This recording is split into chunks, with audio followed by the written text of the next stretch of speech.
air, and we divided it into air corridors that could be bought and sold for commercial traffic for airplanes.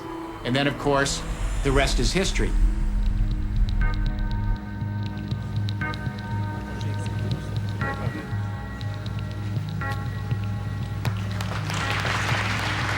With deregulation, privatization, free trade, what we're seeing is yet another enclosure and, if you like, private taking of the commons.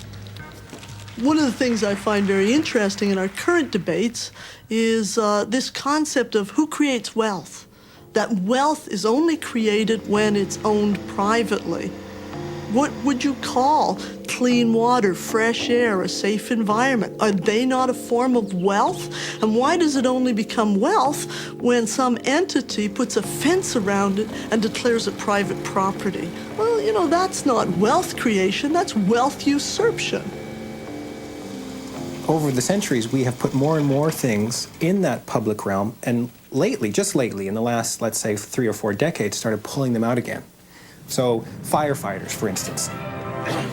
This man needs the fire department. Firefighters started as private companies. Yes, and lots of other people need the fire department, too. And if you didn't have the medallion of a given firefighter brigade on your house and it was on fire, those firefighters would just, ride on by because you didn't have a deal.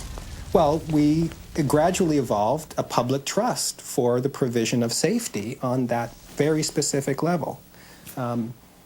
This is important. We should not go back from that and start saying, well, why don't we put that back in the market and see what that does? Maybe it'll make it more efficient.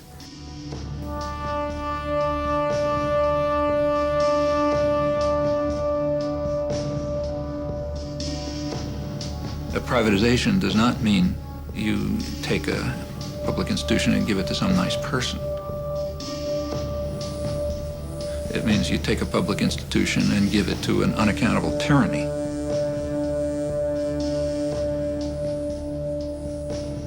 Public institutions have many side benefits. For one thing, they may purposely run at a loss. They're not out for profit. They may purposely run at a loss because of the side benefits. So, for example, if a public steel industry runs at a loss, it's providing cheap steel to other industries. Maybe that's a good thing. Public institutions can have a countercyclic property. So that means that they can maintain employment in periods of recession, which increases demand, which helps you get out of a recession. A private company can't do that. In a recession, throw out the workforce. That's the way you make money. There are those who intend that one day everything will be owned by somebody. And we're not just talking goods here. We're talking human rights, human services, essential services for life, education, public health, social assistance, pensions, housing. We're also talking about the survival of the planet, the areas that we believe must be maintained in the commons or under common control, or we will collectively die. Water and air. Even in the case of air, there's been some progress.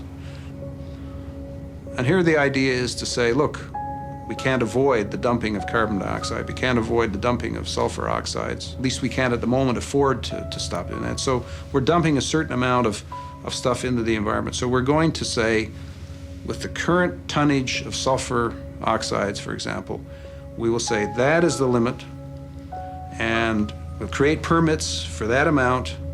We'll give them to the people who've been doing the polluting, and now we will permit them to be traded. And so now, there's a price attached to polluting the environment. Now, wouldn't it be marvelous if we had one of those prices for everything? It sounds like you're advocating private ownership of every square inch of the planet. Absolutely. Every cubic foot of air, water. It sounds outlandish to say we want to have the whole universe, the whole of the earth owned. That doesn't mean I want to have Joe Bloggs owning this square foot, but it means that the interests that are involved in that stream are owned by some group or by some people who have an interest in maintaining it. And that, that is not such a loony idea. It's in fact the solution to a lot of these problems.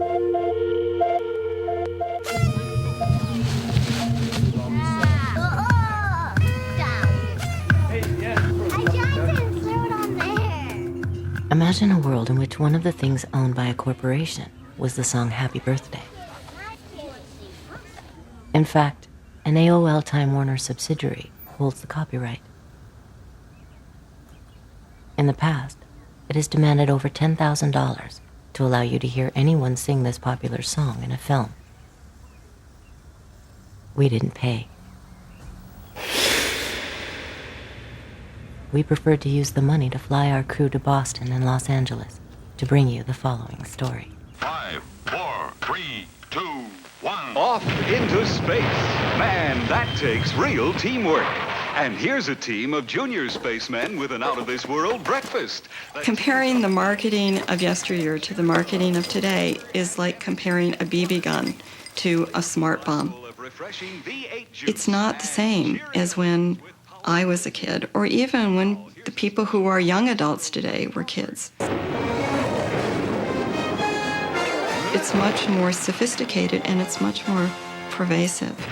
It's not that products themselves are bad or good. It's the notion of manipulating children into buying the products. In 1998, Western International Media, Century City, and Lieberman Research Worldwide conducted a study on nagging. We asked parents to keep a diary for 3 weeks and to record every time, you could imagine, every time their child nagged them for a product. We asked them to record when, where, and why. This study was not to help parents cope with nagging. It was to help corporations help children nag for their products more effectively. Anywhere from 20% to 40% of purchases would not have occurred unless the child had nagged their parents. That is, we found, for example, a quarter of all visits to theme parks wouldn't have occurred unless a child nagged their parents. 4 out of 10 visits to places like Chuck E. Cheese would not have occurred. And any parent would understand that. You know, when I think of Chuck E. Cheese, oh my goodness, it's noise. And there's so many kids. Why would I want to spend 2 hours there? But if the child nags enough, you're going to go. We saw the same thing with movies, with home video, with fast food. We do have to break through this barrier where they do tell us, or they say they don't like it when their kids nag. Well, that's just a general attitude that they possess. It doesn't mean that they necessarily act upon it 100% of the time. You can manipulate consumers into wanting and therefore buying your products. It's a game. Children are not little adults. Their minds aren't developed. And what's happening is that marketers are playing to their developmental vulnerabilities. The advertising that children are exposed to today is honed by psychologists. It's enhanced by media technology that nobody ever thought was possible. The more insight you have about the consumer, the more creative you'll be in your communication strategies. So if that takes a psychologist, yeah, we want one of those on staff. I'm not saying that it's wrong to make things for children. You know, and I also think it's important to distinguish between psychologists who work on products for children, who help toy corporations make toys that are developmentally appropriate. I think that's great. That's different from selling the toys directly to the children. Initiative is huge. I think in the U.S. we place about $12 billion of media time. So we'll put it on TV, we'll put it in print, we'll put it out in outdoor, we'll buy radio time. So we're the biggest buyers of advertising time and space in the U.S. and in the world. One family cannot combat an industry that spends $12 billion a year trying to get their children. They can't do it. They are tomorrow's adult consumers, so start talking with them now, build that relationship when they're younger, and you've got them as an adult. Somebody asked me, Lucy, is that ethical? You're essentially manipulating these children. Well, yeah, is it ethical? I don't know. But our role at Initiative is to move products. And if we know you move products with a certain creative execution, placed in a certain type of media vehicle, then we've done our job. Every institution provides the people who are members of it with a social role to occupy. And typically, institutions that are vibrant and have a lot of power will specify that role in some sense as a list of virtues. It's true for churches, for schools, for any institution that has power over people and shapes them.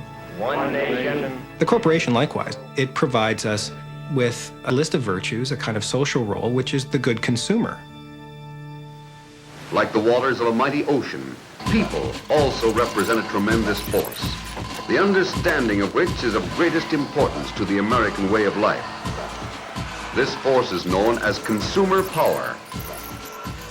The goal for the corporations is to maximize profit and market share, and they also have a goal for their target, namely the population. They have to be turned into completely mindless consumers of goods that they do not want. You have to develop what are called created wants. So you have to create wants. You have to impose on people what's called a philosophy of futility. You have to focus them on the insignificant things of life, like fashionable consumption. I'm just basically quoting business literature, and it makes perfect sense. The ideal is to have individuals who are totally dissociated from one another, whose conception of themselves, the sense of value, is just how many created wants can I satisfy. These people are customers because they are willing to trade money for widgets. And all the customers take their widgets home to all parts of the country. Look at all that money the widget builder has taken in from the sale of his widgets. We have huge industries. Public relations industry is a monstrous industry. Advertising and so on is, which are designed from infancy to try to mold people into this desired pattern.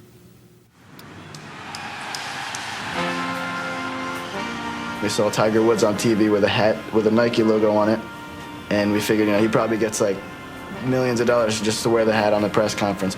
And therefore, we figured we can do that for someone else and hopefully get money in turn so we can go to school. And that's how we came up with being corporately sponsored. We made our sponsor announcement on today's show on June 18th. We're thrilled to be sponsored by First USA. We're thrilled to be working with First USA as our corporate sponsor, and they're covering our college tuition. We found First USA as our sponsor, and we're proud to be working with them. Our sponsor is First USA, so we were really thrilled to announce First USA as our sponsor. We're thrilled to be working with First USA. And so we give First USA a good name in the media and include them in our news stories, and then through there they get as much advertising as we can give them. They'll be conforming not to the wishes of demanding parents, but to the wishes of an image-conscious corporation. They're not just out there for the money, and they want to work with us and be our friends and let us help them, help us, and vice versa. We became walking billboards to pay for our college tuition. Cool Site of the Day picked us as Cool Site, and Yahoo picked us, and we were in USA Today. When we did our photo shoot for People magazine, this is where we stood, up on top. We stood up here, and we smiled. We smiled and took the picture. Our parents had war stories and stuff to tell us, but we have our corporate sponsor story. Exactly. I have a lot of faith in the corporate world because it's always going to be there, so you may as well have faith in it, because if you don't, then it's just not good. Some of the best creative minds are employed to assure our faith in the corporate worldview. They seduce us with beguiling illusions designed to divert our minds and manufacture our consent.